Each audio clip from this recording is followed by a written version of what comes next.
आज बांका जिला राष्ट्रीय लोक मोर्चा जिला इकाई की बैठक जिला अध्यक्ष गिरीश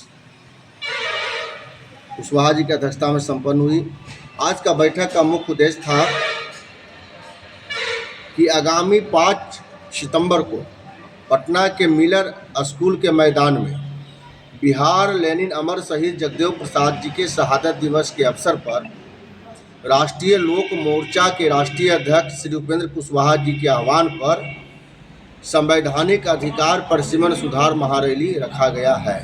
उसी की तैयारी बैठक में आज हम यहाँ पहुँचे हैं लोगों को आमंत्रित करने के लिए, क्योंकि ये जो संवैधानिक अधिकार परिसीमन सुधार है विगत कई महीनों से बिहार की धरती पर श्री उपेंद्र कुशवाहा जी के नेतृत्व में यह अभियान चल रहा है।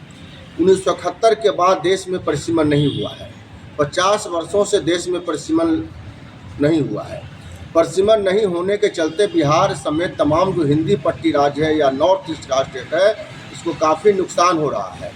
भारत के संविधान में ही अनुच्छेद 82 के ए में साफ वर्णित है कि प्रत्येक 10 वर्षों पर भारत की जनसंख्या का गिनती होगा और उसके आधार पर परिसीमन होगा। अगर वर्तमान समय में भारत के संविधान के हिसाब परिसीमन हो तो बिहार में लोकसभा की सीटों की संख्या कम से कम 60 हो जाएगी और राज्य में विधानसभा की सीटों की संख्या 450 के आसपास होगा। तो परिसीमन नहीं होने से बिहार को काफ़ी नुकसान हो रहा है, हमको हक से वंचित किया जा रहा है। तो देश में 2026-27 में परिसीमन होने को है।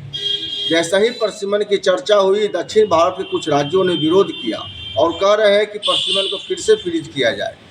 भैया, जब आपका अधिकार लेने की बारी था 1971 में जब परिसीमन हुआ तो दक्षिण भारत के कुछ राज्यों का जो जनसंख्या था वो बिहार और हिंदी पट्टी राज्यों की जनसंख्या से अधिक था, तो उनका लाभ तो मिल गया। लेकिन आज बिहार को लाभ लेने की बारी आया है तो बिहार के लोगों के साथ साथ तमाम हिंदी पट्टी राज्यों को अधिकार से वंचित करने की साजिश कुछ दक्षिण भारत के राज्य कर रहे हैं। तो उपेंद्र कुशवाहा जी एकमात्र नेता हैं हिंदी पट्टी राज्यों में, उन्होंने इसका खुलकर जो है उसका विरोध किया है और मांग कर रहे हैं कि देश में परिसीमन होना चाहिए। उसी के लिए हम लोग 5 सितंबर को पटना में महाजुटान करने जा रहे हैं। देखिए, उसमें कहीं कोई बवाल नहीं है।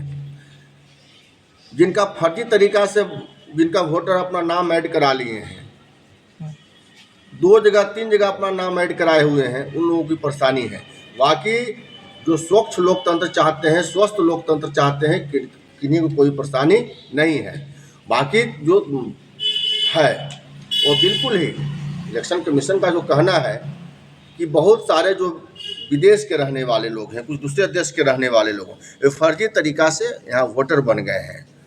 तो जब ये पुनरीक्षण होगा तो उसमें छट के चले आएंगे। जो फर्जी तरीका से बने हैं उनका नाम कटेगा, इसमें फिर आपत्ति क्या है? देखिए, हम बहुत तो नहीं सुने थे, लेकिन कुछ जो सुने थे हम सोशल मीडिया पर, इस तरह से नहीं बोलना चाहिए। गठबंधन के अंदर कुछ मर्यादाएं होती हैं और लक्ष्मण रेखा होता है, उसका पालन हम सभी को करना चाहिए। उन्हें लक्ष्मण रेखा को पार किया तो जदयू ने कार्रवाई भी किया है।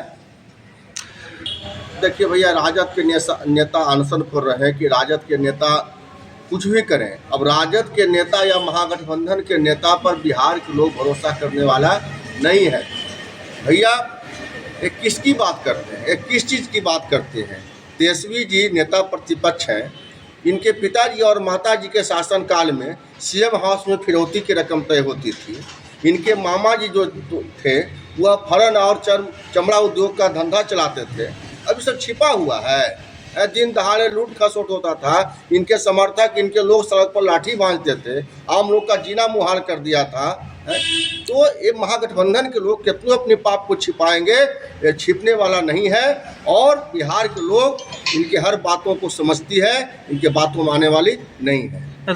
विधानसभा बना है सत्ता पक्ष और प्रतिपक्ष के लिए। मूल्यों के साथ, मुद्दों पर, तथ्यों के साथ बहस होनी चाहिए। अब राष्ट्रीय जनता दल के जो महागठबंधन के कुछ सदस्य हैं वो विधानसभा को समझ जाते हैं कि ये कुश्ती का अखाड़ा है।